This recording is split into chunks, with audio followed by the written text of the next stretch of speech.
প্রবাসীর পরিবারকে যদি জিজ্ঞাসা করা হয় আপনার ছেলে, স্বামী বা ভাই প্রবাসে কি করে, উত্তর আসবে বিদেশে থাকে।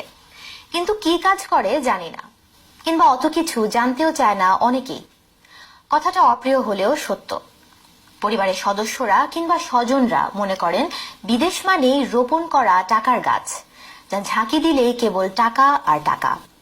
প্রবাসে একা থাকা, নিজেরও পরিবারের ভবিষ্যৎ নিয়ে দুশ্চিন্তা, খারাপ পরিবেশে কাজ করে অসুস্থ হয়ে পড়েন অনেকেই।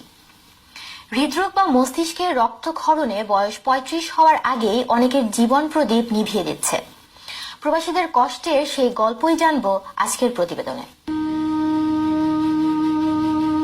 প্রবাসীদের আসল বেতন কোথায় থাকে, কিভাবে থাকে, কি খাচ্ছে, কি কাজ করে, যা আয় করে তা হালাল নাকি হারাম তা জানার কোনো প্রয়োজন কেউই মনে করে না। পরিবার থেকে চাপ থাকে টাকা পাঠানোর, শুধুমাত্র মাস শেষে টাকা পেলেই হলো। প্রবাসীরা যে কতটা অবহেলিত তা বলার অপেক্ষা রাখে না। খুব কম প্রবাসী আছে যারা পরিবারের সমর্থন পেয়ে থাকেন। গড়ে প্রতিদিন 55 থেকে 62 জন প্রবাসীর মরদেহ দেশে আসে, যাদের মৃত্যুর কারণ হিসেবে দেখানো হয় স্ট্রোক।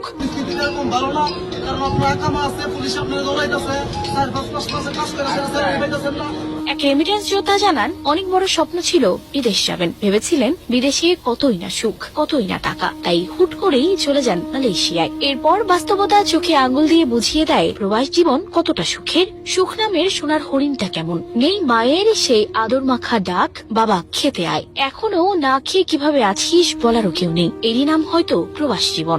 বিদেশের কষ্টটা এত হারে হারে যে টের পাইতেছি, যে মানুষ বিদেশে কত না কষ্ট করে। ঘাম, রক্ত, এমনকি জীবন দিয়েও পরিবার ও দেশের ভাগ্য পরিবর্তনে ভূমিকা রাখছেন প্রবাসীরা। ভাগ্য পরিবর্তনের আশায় বাংলাদেশিদের বিদেশে পাড়ি জমানোর প্রবণতা উল্লেখযোগ্য হারে বেড়েছে। এর পাশাপাশি প্রবাসী নির্যাতনও বাড়ছে আশঙ্কাজনক হারে। প্রায় নিয়মিতই আসছে মৃত্যুর খবর। পরিবারে সুদিন ফেরানোর আশায় বিদেশে গিয়ে লাশ হয়ে ফিরছেন অনেকে। যারা আছেন তারা টাকা জমানোর জন্য ঠিক মতো খাবারও খান না, থাকেন গাদাগাদি করে। নিজে ভালো না খেলেও ঠিকই দেশের স্বজনদের জন্য মাসে মাসে টাকা পাঠান।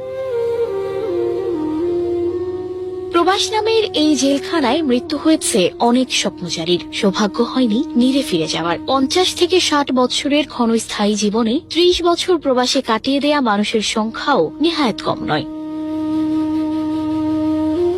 প্রবাসে কেউ স্বাবলম্বী, কেউ অপরাধী, কেউ বা আজও ভাগ্যের চাকা ঘোরাতে পারেনি। এভাবেই চলছে জীবন। নিয়তির এই খেলা কখনোই শেষ হওয়ার নয়। ডেস্ক রিপোর্ট, প্রবাস খবর।